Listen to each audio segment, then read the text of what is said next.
Good morning students, how are you? I hope you all are fine. आज की इस video में हम चैप्टर 10 के वर्ड मीनिंग्स देखने वाले हैं।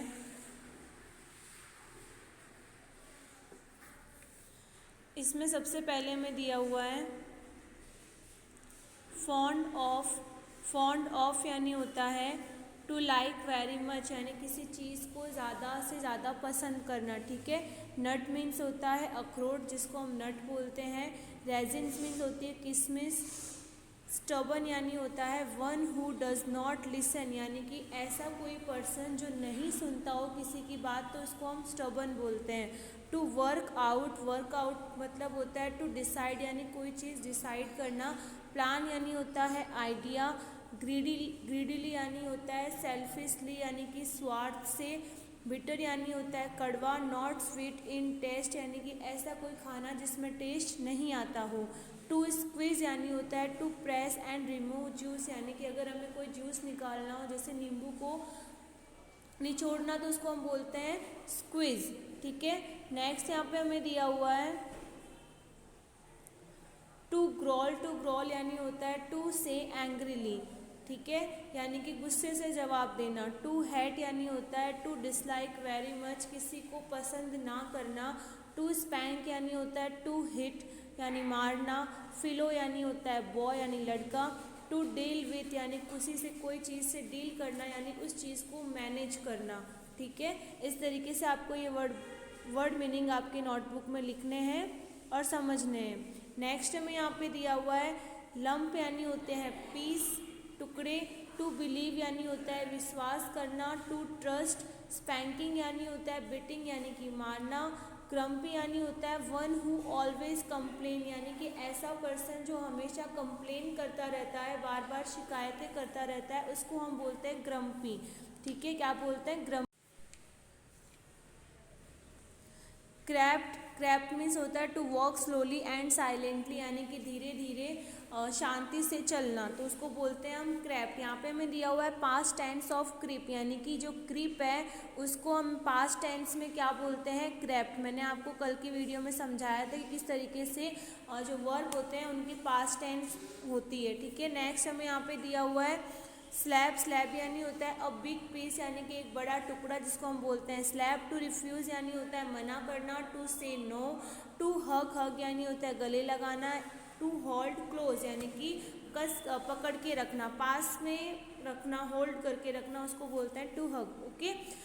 नेक्स्ट हम देखते हैं, नेक्स्ट हम टेक्स्ट बुक में एक्टिविटी 5 करने वाले हैं। इस एक्टिविटी में कुछ सेंटेंस आपको रॉन्ग दिए हुए हैं, तो उन सेंटेंस को आपको इस तरीके से कट करना है। ठीक है। यहाँ पे जो सेंटेंस है वो सेंटेंस रॉन्ग दिए हुए हैं, तो आपको उनको यहाँ पे कट करना है। जैसे मैंने यहाँ पे इस पिक्चर में कट किया है, वैसे आपको एज इट इज़ कट करना है। Okay.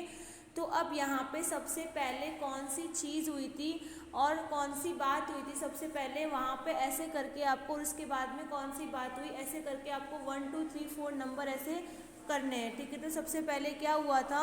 Jeet did not like to eat vegetable, Jeet को वेजिटेबल खाना बिल्कुल भी पसंद नहीं था। सेकेंड नंबर पे क्या हुआ था?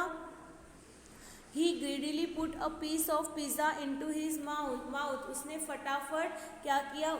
लालच से उसने जो पिज़्ज़ा था वो अपने मुंह में फटाफट उसने रखा। पिज़्ज़ा का एक स्लाइस, उसने एक टुकड़ा अपने मुंह के अंदर रखा। थर्ड नंबर पे क्या हुआ था? He found pizza very bitter, उसको जो पिज़्ज़ा था वो बहुत ही उसको कड़वा लगा। ठीक है। फोर्थ नंबर पे क्या हुआ था? A chocolate biscuit cake was being brought to him, और जैसे ही उसको वो कड़वा लगा तो उसकी मम्मी उसके लिए चॉकलेट। नेक्स्ट 5 नंबर का है he took out a slab of chocolate and took a big bite, उसने क्या किया? जो चॉकलेट का एक पीस निकाला और उसका एक उसने बड़ा बाइट लिया। ठीक है। तो यहाँ पे 6 नंबर का क्या हो जाएगा? Then Jeet put a piece of chocolate biscuit cake into his mouth and he found it so salty, और उसके बाद में जीत ने चॉकलेट बिस्किट केक का टुकड़ा अपने मुंह में रखा, और जैसे ही उसने रखा उसको वो बिस्किट केक बहुत ही नमक वाला लगा। उसके बाद में 7 नंबर का है but he tongue burned because the vegetables had रब चिलीज ऑन द चॉकलेट। और उसके बाद में स्टार्टिंग में उसे वो सॉल्टी लगा और बाद में जैसे उसने चबाना शुरू किया उसकी जीभ जलने लगी, क्योंकि जो वेजिटेबल्स थी, जो चिली थी, मिर्ची थी, उसने अपना जो चिली पाउडर है वो चॉकलेट केक के ऊपर उसने डाल दिया था, जिसकी वजह से उसके साथ ऐसा हुआ। उसके बाद में 8 नंबर पे आएगा in the middle of the night Jeet crept hungrily to the fridge.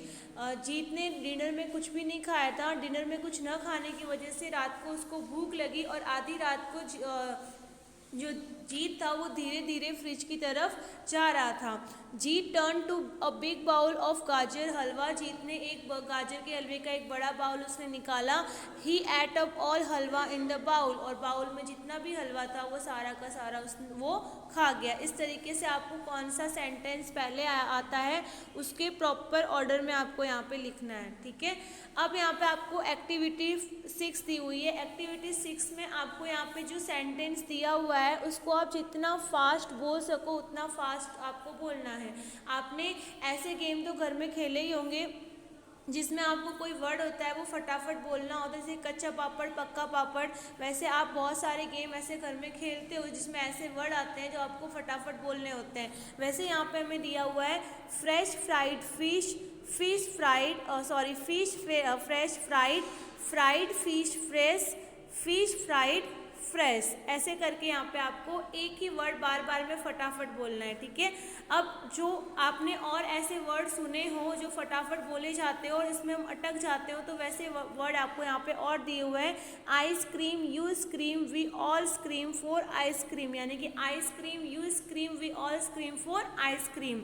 A big blue bucket of blueberries, या फिर a cup of coffee in a copper coffee pot, a cup of coffee in a copper coffee pot, ठीक है। इस तरीके से आपको बोलना है फटाफट और ये गेम आपको घर पे खेलना है, ओके। नेक्स्ट यहाँ पे आपको एक और लिखना है यहाँ पे जिसमें double bubble gum bubbles double, double bubble gum bubbles double, ठीक है। इस तरीके से आपको घर पे ये सारे के सारे गेम खेलने। नेक्स्ट एक्टिविटी 7A में यहाँ पे आपको फ्रूट्स के और जो फास्ट फूड होते हैं, जो फूड नेम यहाँ पे आपको दिए हुए हैं उल्टे सीधे, वहाँ पे आपको सीधे करके लिखने हैं इस साइड। तो यहाँ पे लिखना है pizza, orange, strawberry, corn, tomato, rice, cheese, apple. इस तरीके से आपको लिखना है, ओके। नेक्स्ट एक्टिविटी 7 में आपको यहाँ पे कुछ वेजिटेबल्स के नेम दिए हुए हैं, कुछ फास्ट फूड के नेम दिए हुए हैं। यहाँ पे आपको इनको देखकर ये सारा का सारा फिलअप करना है, ओके। यहाँ पे आपको फास्ट फूड के नेम लिखने हैं, इसमें आएगा chips, pizza, sandwich, french fries और बर्गर। और यहाँ पे फ्रूट्स के नेम लिखने जिसमें आएगा strawberry, orange, mango, peach, apple, okay. Next यहाँ पे वेजिटेबल्स के नेम लिखने जिसमें cabbage, onion, potato, lemon, carrot. और यहाँ पे ड्रिंक्स नेम लिखने जिसमें आएगा water, juice, coke, soda, coffee, okay. इस तरीके से आपको लिखना है। नेक्स्ट एक्टिविटी 8 में यहाँ पे आपको इसमें कलर करना है। और एक्टिविटी 9 में आपको यहाँ पे कुछ पहेलियाँ दी हुई है, उसको आपको पहले रीड करना है, समझना है और उसके बाद में आपको आंसर लिखना है, ओके। सबसे फर्स्ट में हमें दिया हुआ है chop me and slice me but keep water near, यानी कि अगर आपको मुझे चॉपिंग करना है, कट करना है, मेरी अगर आपको स्लाइस कटिंग करनी है तो आपको अपने पास पानी रखना पड़ेगा। आई समटाइम्स गेट जूसी, मैं कुछ टाइम जूसी लिक्विड वाला बन जाता हूँ। And can bring on a tear, और मैं आंखों में आंसू भी ला देता हूँ। Tell me who am I, बताओ मैं कौन हूँ, तो कौन है वो, अनियन, ठीक है। इस तरीके से आपको पढ़ के समझ के करना है। नेक्स्ट है आई कैरी वाइट फ्लावर्स, मेरे जो फ्लावर्स है वो वाइट कलर के हैं। To break off and eat, और मुझे तोड़कर खा सकते हैं। आई एम समटाइम सर्व रो, मैं कुछ बार में सर्व यानी होता है खाना परोसना, तो कुछ बार में कच्ची भी परोसी जाती हूँ। और nutritious snack treat, tell me who am I, यानी कि जो मेरे जो फ्लावर्स होते हैं वाइट फ्लावर्स, उसमें बहुत ही ज़्यादा न्यूट्रिशियन यानी पोषण होता है। और बताओ मैं कौन हूँ, तो कौन है वो, कॉलीफ्लावर, ओके। नेक्स्ट हमें दिया हुआ है I am the queen of fields, मैं खेतों की मैं क्वीन मानी जाती हूँ, रानी मानी जाती हूँ। मदर ऑफ ऑल विटामिन्स, और मेरे अंदर सारे के सारे विटामिन्स हैं, इसीलिए मुझे विटामिन्स की मदर कहा जाता है। Soft inside but from the top, look like proud orange globe, tell me who am I, मैं अंदर से बहुत सॉफ्ट हूँ और मैं ऑरेंज ग्लोब की तरह, आपको पता है जो हमारा जो ग्लोब है वो ग्लोब किसकी तरह दिखता है, ऑरेंज की तरह दिखता है। तो यहाँ पे उसको ऑरेंज ग्लोब की तरह कंपेयर किया गया है कि वो एक ऑरेंज ग्लोब की तरह दिखता है। और यहाँ पे दिया हुआ है tell me who I am, तो बताओ मैं कौन हूँ, तो कौन है वो, पंपकिन। इस तरीके से आपको यहाँ पे करना है। ओके, नेक्स्ट एक्टिविटी 10 में यहाँ पे आपको एक पोएम दी हुई है, इसको आपको रीड करना है। Green vegetables and fresh fruits, carrot, tomatoes and orange juice. Mummy says eat them all. It makes us healthy and strong. What is your favorite fruit dish? यहाँ पे हमें दिया हुआ जो ग्रीन वेजिटेबल्स और फ्रेश फ्रूट होते हैं वो हमारे लिए बहुत ही ज़्यादा हेल्दी होते हैं और वो हमें क्या बनाते हैं, स्ट्रॉन्ग बनाते हैं। और हमारी मम्मी क्या कहती है कि हमें उन्हें सारे के हमें जितने भी वेजिटेबल्स और फ्रूट्स होते हैं वो हमें सारे खाने चाहिए। मम्मी सेज ईट दैम ऑल। इस तरीके से आपको ये पोएम रीड करनी है और समझनी है। नेक्स्ट यहाँ पे आपको एक्टिविटी 10 में ही दिया हुआ है कि आपकी जो फेवरेट डिश है, फेवरेट डिशेज ऑफ क्लासमेट, आपकी जो क्लासमेट है उनकी फेवरेट डिश कौन कौन सी है, उनके यहाँ पे आपको नेम मेंशन करने हैं। और सेकंड पैराग्राफ में आपको ये दिया हुआ है कि number of classmate who like each dish, और उसके बाद में आप यहाँ पे जो भी डिश का नाम लिखोगे ना उसमें सबसे ज़्यादा डिश कौन सी पसंद की जाती है वो यहाँ पे आपको इस साइड लिखनी है। ओके, तो यहाँ पे हम लिखेंगे फर्स्ट नंबर पे आएगा समोसा, पिज़्ज़ा, पूरी सब्जी, मटर पनीर या फिर नान चपाती, सैंडविच, ढोकला और खम्मन। और यहाँ पे जो सबको पसंद है ढोकला, खम्मन, पिज़्ज़ा, सैंडविच, इस तरीके से आपको यहाँ पे ये लिखना है। ओके, यहाँ पे आपका चैप्टर 10 फिनिश होता है। आई होप आपको ये चैप्टर समझ में आया होगा। नेक्स्ट वीडियो में हम चैप्टर 11 आपकी वर्कबुक में समझेंगे। Okay, thank you.